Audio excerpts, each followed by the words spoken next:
Thank you for joining me in this next installment of the Explain Everything tutorial videos. In this video, we're going to look at how to annotate a live website. So once again, we're at the Explain Everything home screen. You can see previous videos that I have selected or created. I'm going to tap the plus sign and just select a random color template just to get started. And then I'm going to use the plus sign icon over on the toolbar along the left side. I'm going to tap the plus sign, but this time I'm going to choose New Browser, and that's going to open a browser window inside the Explain Everything app. And I'm just going to go to, first let's just go to the Google home page. And notice that inside the window it actually launches the Google web page. So let's say, for instance, I was teaching someone how to use Google and I wanted to pull this up. Notice I can adjust the size of the window.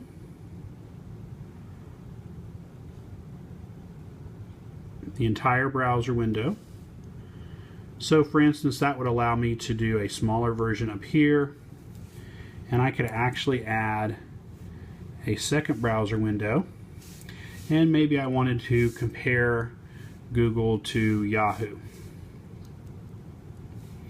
And I could launch the Yahoo homepage.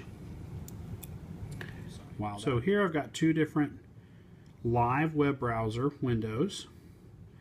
And if I wanted to put those side by side, then I could actually do some neat things like I can annotate on top. So I'm going to switch to the pen tool.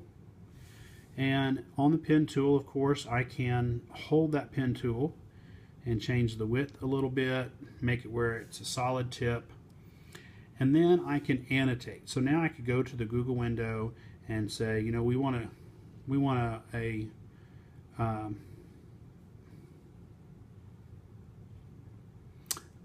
you know what, my color is set to white, that's why. So let's switch to gold down here, and let's say we wanted to do our Google logo. We wanted a logo like that. We didn't want these pages. We wanted to move this to here. I could do a variety of annotation, and there are even some shapes that you can use. So if I wanted to do a big arrow, I could switch to shapes, and then I'm actually creating an arrow to even draw more attention to something. What's really nice though is if I now tap the window twice, it goes back to being a live window. So I could even though I've already annotated this window, I could now actually tap a link and it's going to refresh the page. Well, now these annotations may not be accurate, so I tap the X, tap where the annotations are. Need to make sure I get just the annotations. Looks like I'm going to delete my whole window if I do that. So I got rid of that window. I could go back to pen, and I'm back annotating the window again. So you can see a couple of uses for this. If we wanted to annotate a variety of things to show something about a website, you switch back to select. We were explaining how to use a website feature.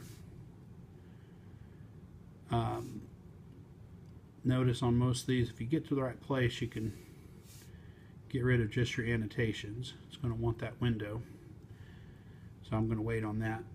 But you can see a variety of uses for this, especially if you were looking at the website design or teaching how to use it. You could say, you know, make sure that you sign in up here. Don't forget to look for the settings area. So if you were teaching someone how to use a website, you can see how I explain everything with a live web browser window inside it. Could be very handy as far as teaching. So again, to insert the video, just tap the plus sign, to insert a browser, just tap the plus sign, select new browser, and it'll put a browser window in. You can explore from that browser window to any website, and then you can annotate on top of it. So another great use for Explain Everything. I hope you learned a little bit here, and try to insert a browser window into your next Explain Everything project. Thanks for watching.